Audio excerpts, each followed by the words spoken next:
Oke, halo. Halo. Sebelum perkenalkan, aku Aurel yang akan jadi konselor di sesi konseling ini. Boleh perkenalan dulu nggak nih, kamu siapa?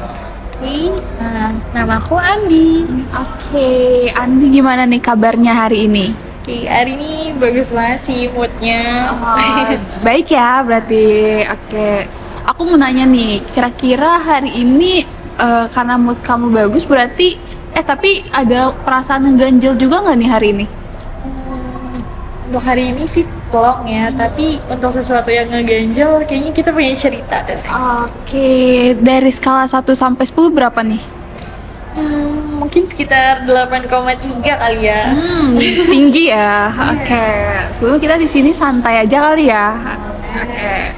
Terus aku sebelumnya mau ngasih tahu juga kalau semuanya yang terjadi sekarang ini direkam. Apakah kamu nyaman untuk itu? Aku nyaman sih. Oke, kalau nyaman kita mulai ya. Kamu boleh cerita dulu nggak nih latar belakang kamu kayak umur, terus kegiatan kamu sehari-hari ini sekarang lagi ngapain? Oke, umur aku baru masuk 21 tahun di tahun ini dan kegiatan aku sehari-hari berprofesi sebagai barista. Wow, keren ya. Oke. Terus kita langsung masuk aja nih ya. Sebenarnya apa sih yang kamu harapin dari sesi konseling kali ini? Apakah kamu pengen didengerin atau kamu butuh saran? Gitu.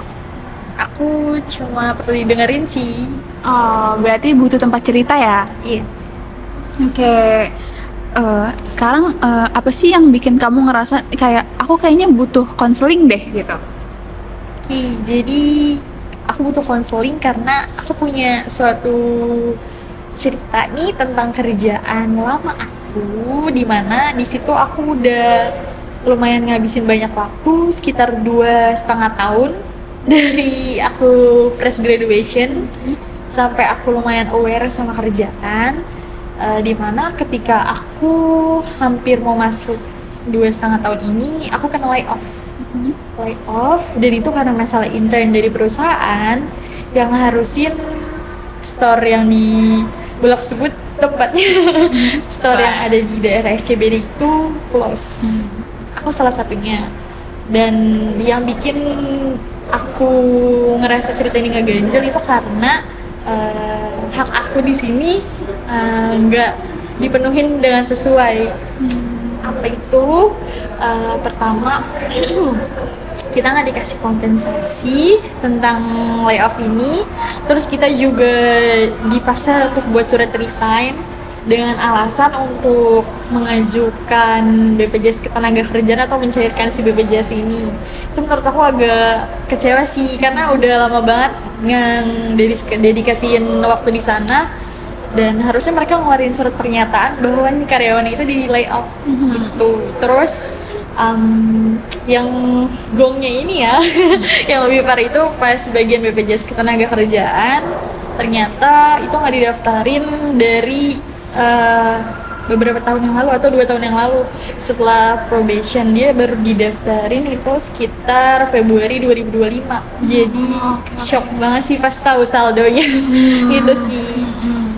Berarti dari pengalaman ini rasa yang ngeganjel kamu ini yang bikin tinggi ya gitu.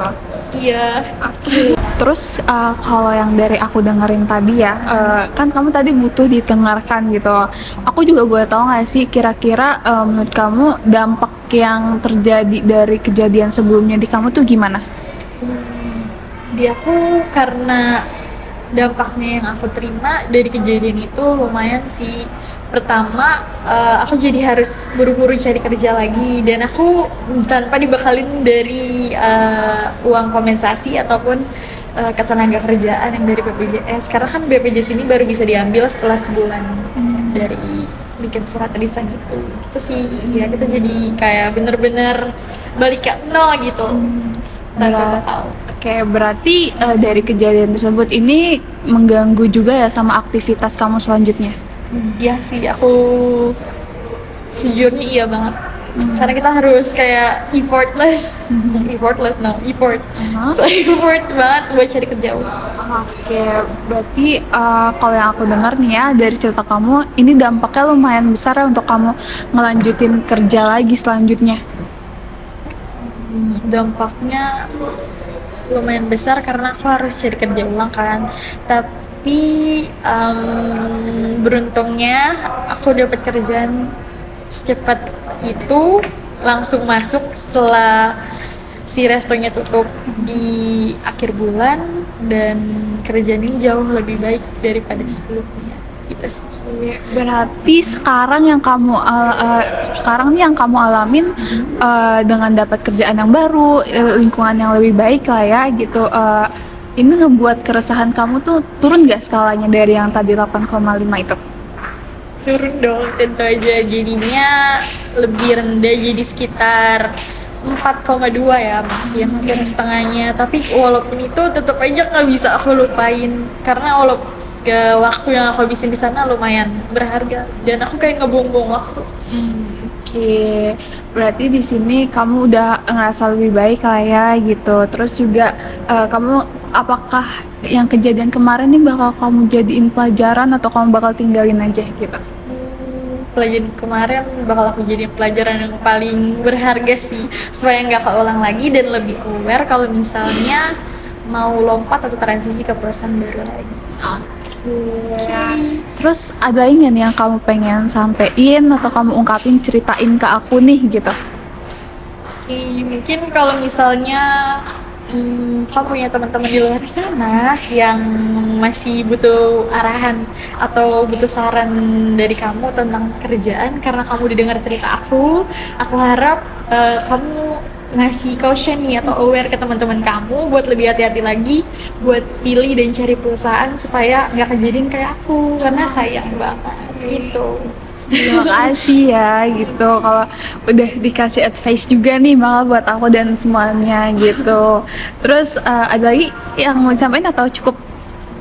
Sejauh ini aku rasa udah cukup. Oke, terima kasih banget ya udah luangin waktunya, udah mau konseling ke aku. Terus juga kalau misalnya ada yang ingin ceritakan lagi boleh banget gitu. Makasih juga udah mau dengerin aku. Thank you.